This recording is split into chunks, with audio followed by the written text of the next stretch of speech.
My friends, it's Kim. It's day 19 of this extreme budget challenge, and I'm going to have to keep this kind of brief. I'm doing a loose, very loose interpretation of a meal called Kapusta, which really is sauerkraut based, but I don't have sauerkraut. Well, technically I do, but I didn't buy it for this challenge. I have this little bit of cabbage that I cut up very fine. I am using some of that sausage, part of an egg, and normally when I make it, I put it over noodles. Unfortunately, I didn't have time to make noodles today because I had to wait on the phone for the IRS for almost 2 hours to answer a simple question. So between that and running to the vet again today, I'm a little flustered, so I decided just to go with what I got. So instead of homemade noodles, egg noodles, which I would really much prefer, I'm going to use some rice, water.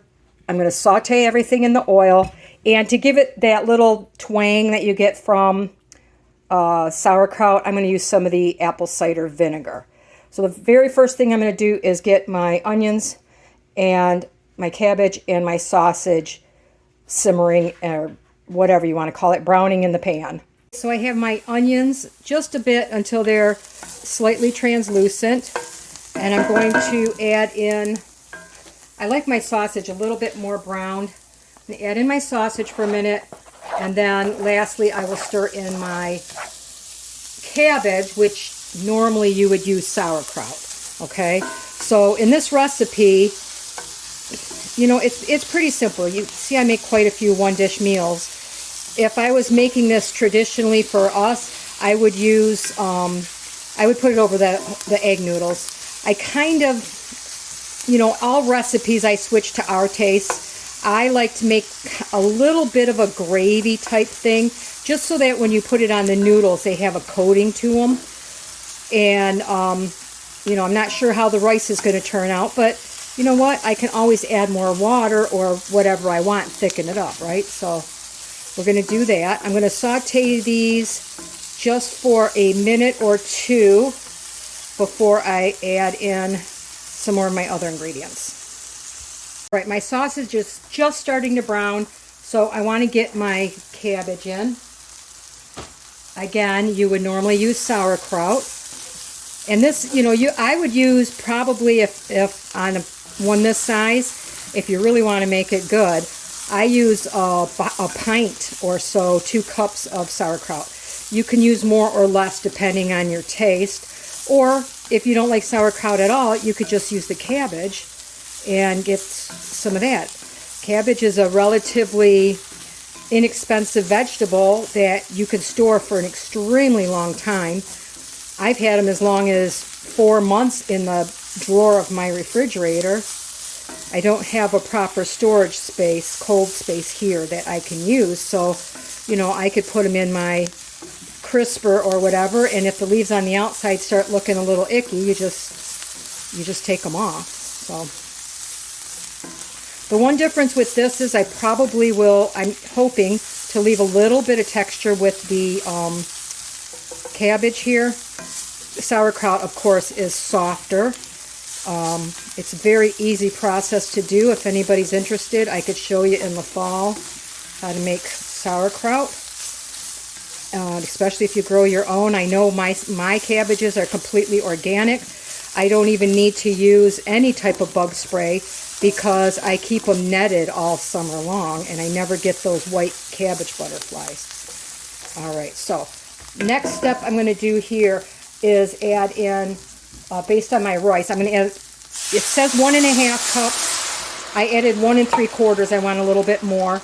And to flavor the rice a little bit, I'm going to use one of those chicken packets from the ramen recipe I made yesterday. Why waste it, right? So it's just going to add some more flavor. You could do beef or chicken or whatever. So I'm going to add that. I am going to slightly push my food to the side because I want my rice down in the water the best I can. And I'm going to add my rice. Stir it in a little bit. Now, it's totally up to you. You know, traditionally we don't put a lot of garlic or other spices in this, and that's okay. do what you guys like. You could add, you know, whatever vegetables. Looks really pretty with some shredded carrots that you could add to it. If you don't have sauerkraut and you don't want to buy a cabbage, get a coleslaw blend. Throw that in here in place of the cabbage or the sauerkraut. And then last but not least, I'm just going to put a good drizzle of my vinegar in there. It's probably about 2 tablespoons. I like it. Not so sure about the guys, but I love sauerkraut. I could eat sauerkraut like every day. So it doesn't bother me. And now I'm just going to let it simmer until my rice is done, really. We'll come back and look at it when it's all done. All right, here is my extremely loose interpretation of Kapusta. Let me tell you, if I did this again, I would cook the rice separate, only because in some spots, it kind of got, you know, not fully cooked at first, so I really had to mess around with it to get all the rice to cook. But, you know, it looks like it's going to taste pretty good. I mean, what's there not to like anyway? So let me dish it up and I'll be right back. There we go. Let me do the ultimate test since I haven't had it with rice before.